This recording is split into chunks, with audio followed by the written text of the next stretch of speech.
podcast as well. But if you guys, starting with Spencer, if you want to say what your current rating of the film is, what would you rate it today out of 10? And why? So yeah, so most of how I like to interpret, because obviously everything's subjective and it's all, I mean, sometimes the enjoyment overweighs it, sometimes the technical aspects overweigh it. What I like to kind of base my opinions and my interpretations and my criticisms of film on is what the film is trying to be. For example, I think Paddington 2 is one of the greatest films of all time. I think it encapsulates exactly what it's trying to do. It's exactly true to itself and blah blah blah.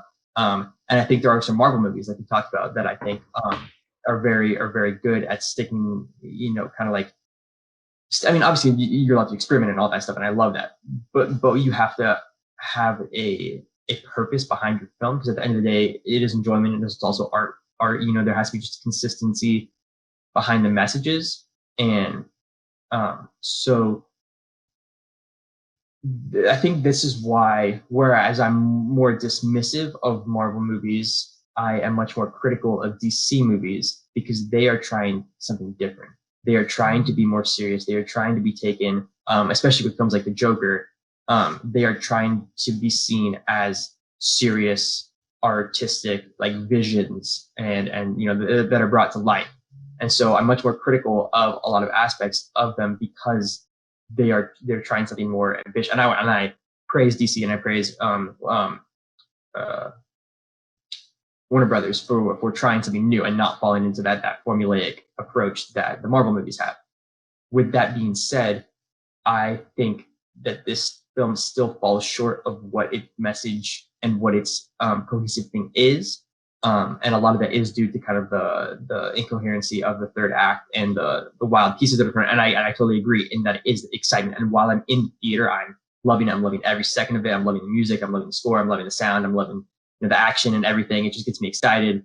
But because the movie is trying to be taken critically, I will take it critically, and so that leads to kind of some of the more criticisms that I have in especially the third act and some of the more underdeveloped themes.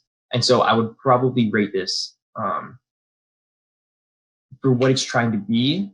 I think between 7 and 8, probably 7.5. I think it really achieves a ton of the themes that it wanted to. I think it nails down. It establishes the characters in a way they want to be seen going forward in the universe. It's a very great starting point, and I'm excited to see where the true Justice League kind of builds off of that vision, that the coherency across the storylines, and I'm excited to see where they jump off from. I really loved in the director's edition how they developed the motivations for each of the characters, the self-righteousness aspect, how they each deal with violence, and all those themes that we discussed. I still think they fell a little short with Lex Luthor, but I loved how ambitious they were with the character, and I really appreciate what they tried to do there. I think he needed 5 or 10 minutes more screen time in a few different situations. I felt like he was in the situation too many times, and maybe you need to see him alone. Maybe you need to see him with a love interest. Maybe you need to see him, have his mom tell him how disgusting of a person he's become and how horrible he is. I think there's just a few more scenes that he needs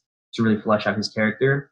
And like I said, I think they did an acceptable job towing the line between leaning too much into the comics and leaning too much into the mainstream. I think they did an acceptable job with that, and I still believe they fell a little too much more into the spectacle near the end. And it's not to say that it's over the top necessarily, because I think a lot of it is deserved violence, and I think it's very earned. They earned the right to have that big climactic scene because of their buildup. I just think and maybe the biggest issue is the transition between the second and third act. So they had that great buildup and it deserved a great ending, but how they got from that buildup to the ending, I think is the weakest point in the film. And I think that's what would knock a few points off it. But yeah, it's a solid 7.5 for sure. What about you, Austin? Well, my current score on Letterboxd is 4 out of 5. So I think that's 8 out of 10 then. But on a 10-point scale, I would maybe even go like 8.5 if we're gonna go halvesies. I agree with like almost all of what Spencer said. I think it's a movie that bit off more than it could chew, but I give it more credit because it was so willing to try risks. I mean, it takes so many risks, and that, I mean, like, when you can do that and still create a movie that's enjoyable, like, you've done something right. Also, we didn't even mention it, but that extra 0.5 is because it's for the Batman warehouse scene, which is like maybe the best Batman moment in cinematic history in terms of just like sheer Batman choreography. So that's where I get some brownie points with me too. But yeah, I just think it's for me, who I also like to watch movies with a critical eye, but I think for me, this one, I have always been swooned by Zack Snyder's visual storytelling, and that really blinds me to, or it doesn't necessarily blind me, but it helps me overcome some of my problems with like the story or the plot coherence. Because at some point it just helps me, and I mentioned this in Man of Steel. It just like it overwhelms me with its the satisfaction I get with watching this movie and seeing these characters overcome these insurmountable obstacles. Yeah, it's a super entertaining movie, and if you're gonna watch it, definitely, or if you have watched it but only one time, the theatrical cut, definitely watch the Ultimate Edition once, like Spencer did, because maybe your 5 out of 10, 4 out of 10 will become a 7.5 out of 10, which is pretty good, pretty respectable.